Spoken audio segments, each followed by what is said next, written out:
Okay. Anyway, go ahead. Take it off, man. All right. This is the best experience with your host, Nick Best, and that angry Never dad. Never. But before we get into today's podcast, I'd like to thank our podcast sponsors.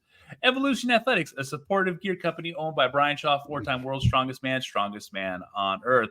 We believe in all athletes and supporting their journey. Barbell Apparel, premium athletic wear for an athletic body type.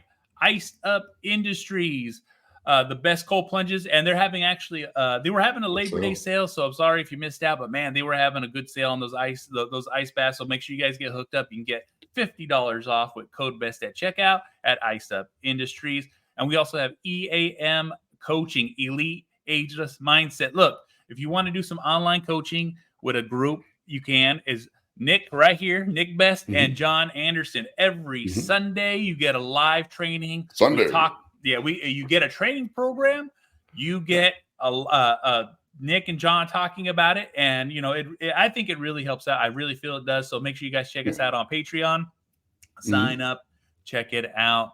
But and speaking of training, Nick, you just like I said, sometimes you see you do stuff, and you're just like, what the hell's going on? You're 55 years old. 500 for 20 and a solid 20, you know what I'm saying? Solid 500 ass pounds. And it's like, that at your age, I think that's what's keeping you young. Yeah, I'll agree. It's good to get back to that. I know if I can pull 500 for 20, there's an 800 in there. So I know it's in there. Now I just got to start going back to that, which I'll ramp up for that probably in March. Which the plan is to do OSG in December and then get ready for a powerlifting meet in March after that.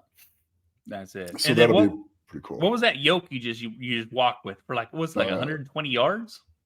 Well, 120 feet, 125 feet, and it was 730 pounds. Just trying to get time under tension. The goal was to have the yoke move as little as possible so it stays smooth the whole way. You get used to walking that way and moving that way, and those muscles get strong that way, so that when you increase the speed, it stays level and fast, and that's what creates speed when you're running with the yoke. Is the more level you can keep it and the less it moves, the faster you're going to go, period, the end. I mean, it really is. Smooth is fast. So it was just practicing and training the core stability part of it, and then just because the goal wasn't to go quick, the goal was just to go.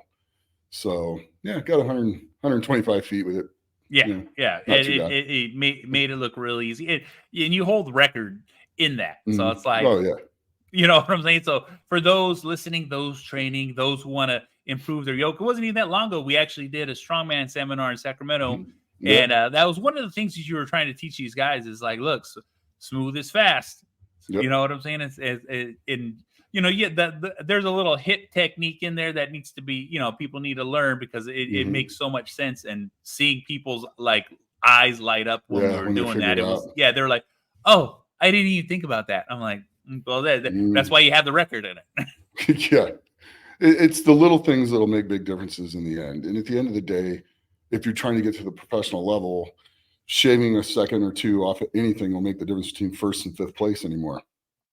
I mean, really, if you watch World's Strongest Man, there's some events that are decided. You got 6 guys all finishing an event within the same second.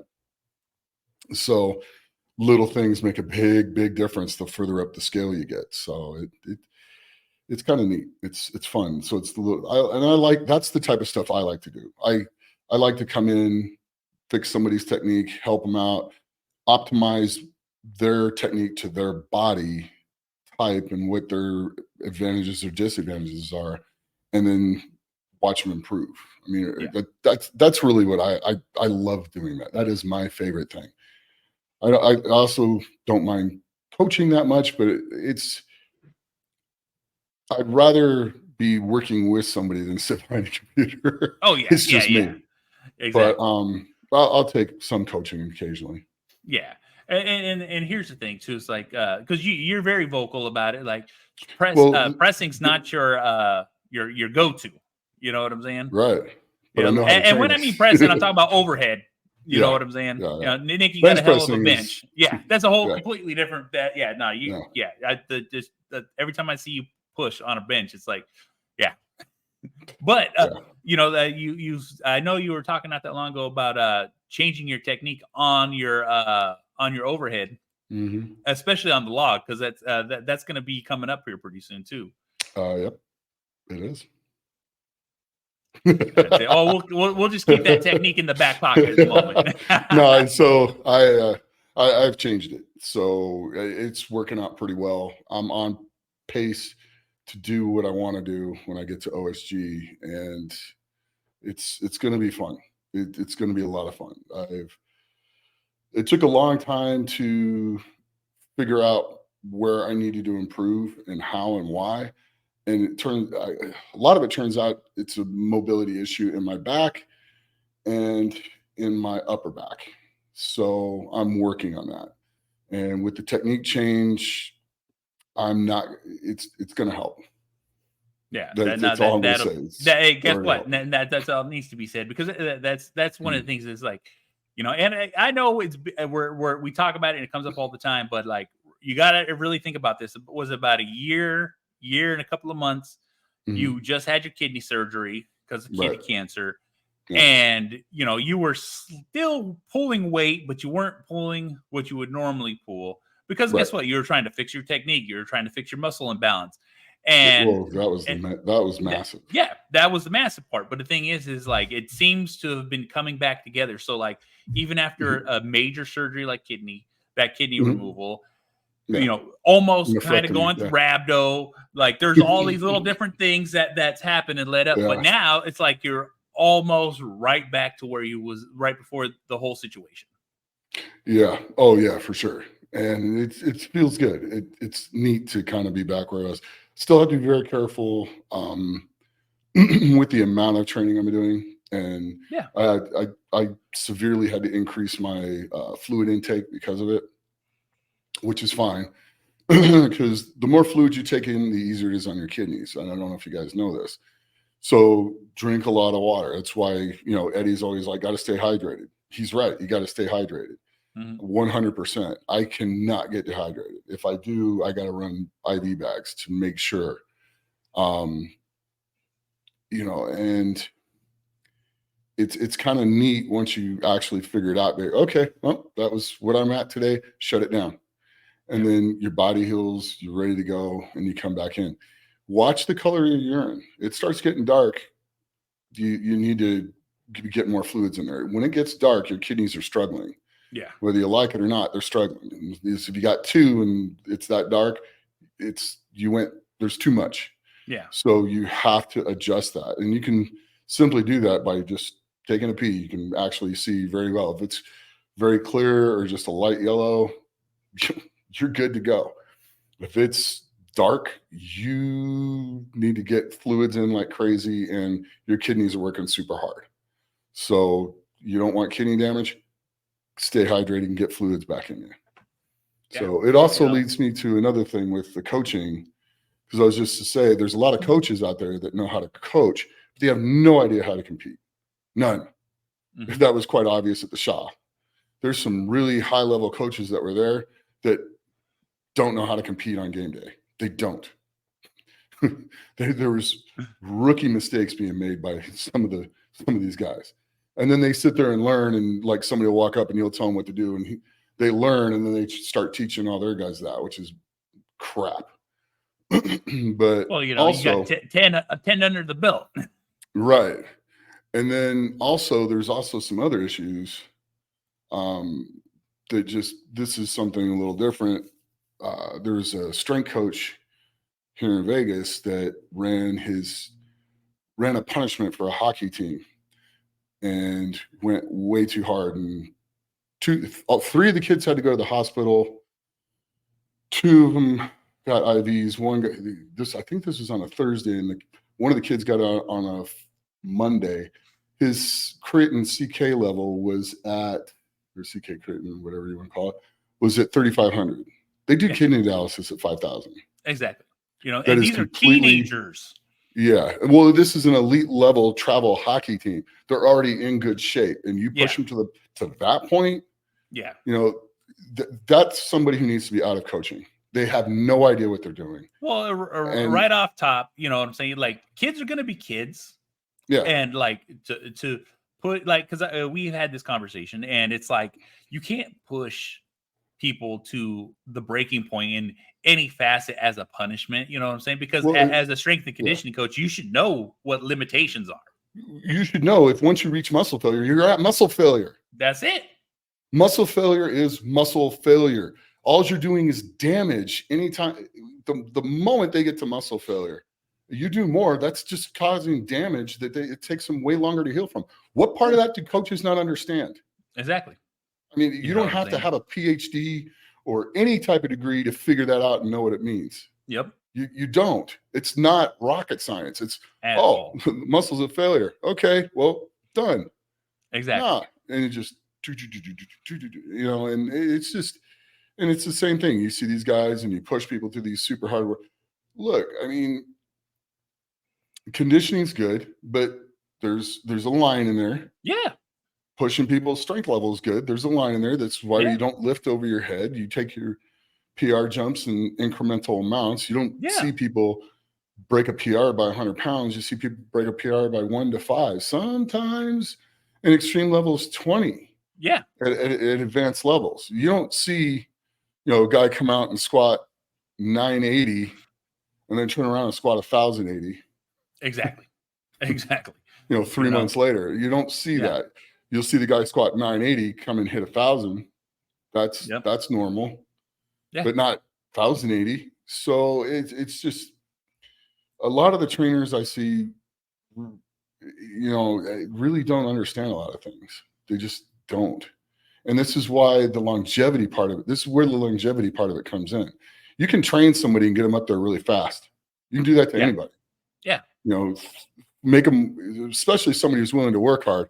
You can throw that at them, throw a bunch of other stuff in them, and they can get right up to the top really fast. Yep. They're not going to be there very long. Yeah. And that's the whole key to everything in life is longevity. I mean, I love strength training and doing all this stuff, but I intend to stay strong until my 70, 80, 90. I don't see why I need to walk around and be frail and small. Exactly. You know what I'm saying? You've changed you as a physical specimen have changed the level of what strength can be at this age. And you'll continue to do that. You know what I'm saying? And it's all because it's being consistent. It's being like reasonable and approaching things the correct way. That's one of those things. It's like, you know, you're very, very upfront about like, this is how I'm doing this. This is the way I'm doing this. And this is the reason why I'm doing this. And you explain this to a lot of people all the time. Like I said, you are very generous with your time. You're very generous with your knowledge. And you're very generous with helping everyone around you when you see the need. You know what I'm saying? And that's one of those things. It's like, you know, it's hard to stand back and watch somebody do something that that doesn't make sense to you. Mm-hmm. And, you know, whether people want to hear it or not, you always try.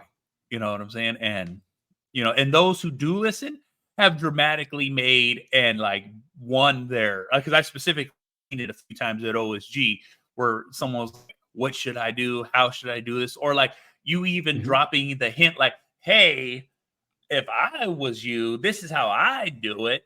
And guess what? When people heed that what you said, they've won that event. Mm-hmm.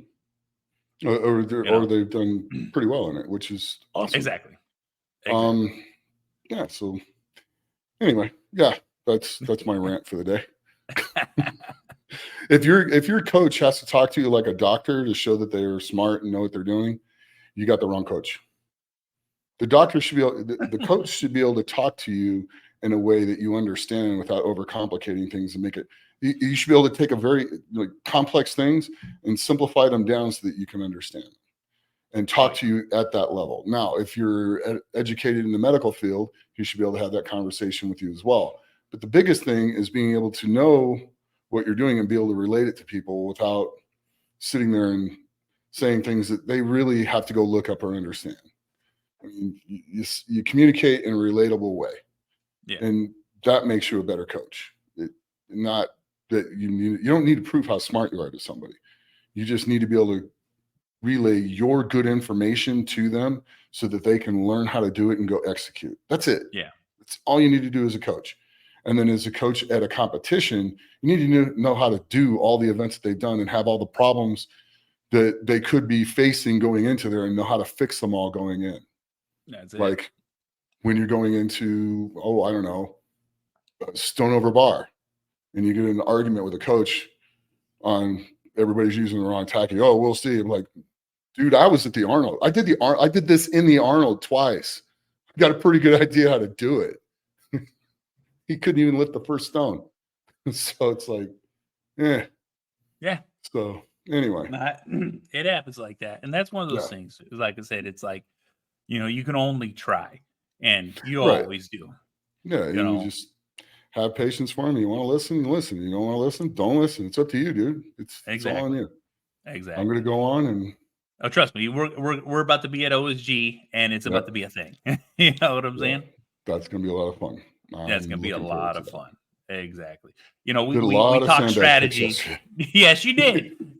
and those sandbags, it wasn't even that long ago. You were like, I got to start here because, and now, you're picking up the big boy and dragging. Yep. So, I don't see too many people I follow a lot of strongman. I follow a lot of, I rarely see anybody doing the tire drags the way you do. And same thing with the Zercher squats. It's like all of a sudden I'm seeing a few people hitting Zercher squats right now. And it's that's something you've preached, and that the drags are another thing that you've always preached too. Yeah. Well, it's conditioning, but you condition the muscle for the time of the event. You don't need to do super, a bunch of cardio that lasts longer than 90 seconds. You need to do you need to do cardio that is between 45 seconds and a minute. That's extremely taxing. That makes you go all out. A carry and drag will do that, or just a drag, just keep dragging, because that will build the cardiovascular endurance you need for a strongman contest. That's sports specific training. The thing is, though, is you get used to functioning at 100% for that long of a time. Most people can't do that, or even 70 or 80%. Most people can't do that. So then when you go do something like that, and then say you do a carry and drag and you do like 2 or 3 of those, and then you go get in the ring and do some jiu-jitsu, you're going at like 40, 50% strength messing with somebody. You can turn that on into the 80, 90% and leave it on for like 30, 40 seconds. Most guys will only last 10 to 20. Yeah. So you leave that on for 20, you got 20 seconds where the guy's gassed out. That's the goal behind a lot of that type of stuff, and how things go from one sport to the other. But it's a different type of conditioning. But I love the drags. I really do. They're just miserable. Yeah, they are. You know what I'm saying? I used to across the street from Nick. There's a young kid that wanted to start lifting. He started lifting, and he actually started getting there pretty strong. And man, when you would say we're doing drags, his face would just drop, and he'd be like, "Oh." But he would knock him out. Yeah, he would. Yeah, he would. Adrian's a good kid. Yeah, he's a good kid. Really I like him. I feel bad now because like I'm in my training zone. It's like, dude. Yeah. No, that's part of it, because like I said, even when we first started, I'd come and you're like, look, it's not at you. This is what I gotta do. This is my mindset. Hey, no talking, no laughing, no bullshitting. This is what I'm doing right now, because that's the level of intensity that it takes for me to perform at this level. And like I said, that's understandable. But the thing is like, you can't have distractions when you're trying to lead up to something like OSG. Right. I really get that way on squats. Yeah. Something that you can die when you're stepping out of. Exactly. With the weight on your back. I'm very focused and don't want any goofing around. I don't want attention going anywhere else but on what's going on. Once the squats are over, have fun, because I can turn around and focus on what I'm doing. I don't have to put the fight or flight into, the medley. Yep. I could sit there and not want to do it and go, this is going to suck. But I don't have to put the fight or flight into that. When I'm stepping back, with 800, 900 pounds back in the day, I don't want to hear people laughing in the background or moving around or doing stuff. I want focus being on what I'm doing. I don't want my attention going over here when I'm trying to put everything, when I need to put 1,000% of my focus right here. And once it's over, then we're good. 5 minutes, then we're good. Once I start wrapping my knees, everybody shuts up. When I'm done, when the knee wraps come off, everybody's good. We can go back to it. It's not rocket science. It's not hard to figure out. Exactly. But that's the kind of level of concentration and focus I want going on. Now, if I'm out at a contest or whatever, and I'm in that kind of zone, I don't notice anything else because I don't have to pay attention to anything. The kids aren't here. There's nothing else going on. I'm not at home, so I don't have to worry about the things that are around me at home. It's a different mindset when you're out. Yeah, and it's a completely different mindset because, and like I said, you've talked about this all the time. It's like you don't rely on music, you don't rely on anything else. It's like, no, this is my focus, this is my attention. Especially when it comes to squats and you're pushing the numbers that you push. It's like, practice makes perfect. But the thing is like, no, if I line myself up like this every single time, it'll always be like this every single time, and you can do it safely. You know what I'm saying? Because just like you said, I see a lot of people, especially in gyms and stuff like that. There's distractions. They're not lined in, or they're like, how much more effort could you put into this if you really focused and dialed it in the way you do? Because like I said, that's what you do. You dial it in, and when you dial it in, we can all see it. It's almost like going into a meditation without going into a meditation.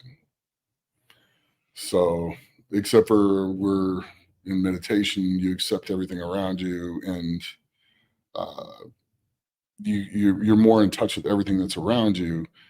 It's almost the opposite, where you close everything off and it's just one single point, if that makes a difference. It's almost like the polar opposite, but twice the focus. Yeah, no, 100%. It's what people always talk about, that tunnel vision. You know what I'm saying? It's like, I can only see this one specific direction, and everything else is gone. You know what I'm saying? And the seriousness of squats should be taken like that. At least I always feel. You know what I'm saying? Like, even when I'm squatting, it's like I'm tucking myself in. I'm making sure, I have my own little ritual, which we all do. We set our feet, set our hands, lock the back in, and go in. But the thing is it's trying to get that tunnel vision to fucking maximum effort. Yep. That's it. Absolutely. So that's coming up. That looks cool. Looking forward to going out and hanging out here in Vegas at the Giants live show. That's going to be here. Yes. September 28th. That's going to be a lot of fun, getting to go see the guys and hang out with those guys a little bit again.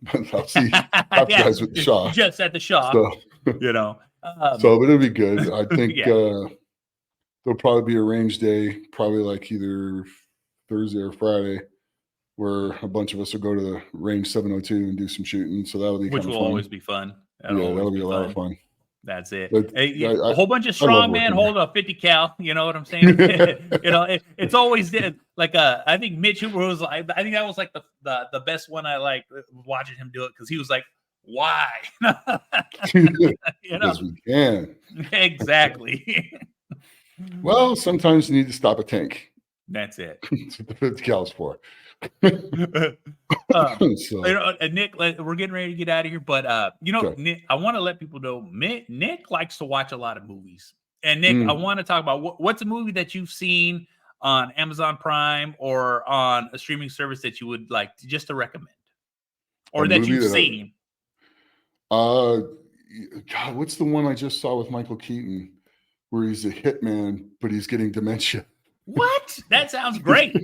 A hitman is getting dementia. A hitman that's getting dementia, and his kid kills an adult that had sex with his underage daughter. What? Now that is insane. The guy was grooming her and stuff, and he just, in a fit and rage, goes visit the guy and kills him. And so he's trying to fix all that before he can't remember anything. Yeah. And then you have to figure out whether he's actually messing around because the guy was that smart, and so now is acting like he has dementia when it's not. Is it bad. pretty new? Yeah, it's pretty new. All right. I'm looking here. It says Knox Goes Away. Knox Goes Away. That's it. There we go. Knox Goes Away. That was actually pretty good. I got a kick out of that one. Well, it got a 65% on the Rotten Tomato.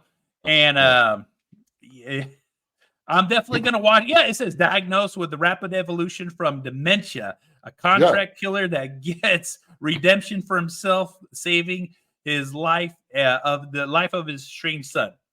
Yep. So, all right. It's pretty neat. Okay, we're recommending that.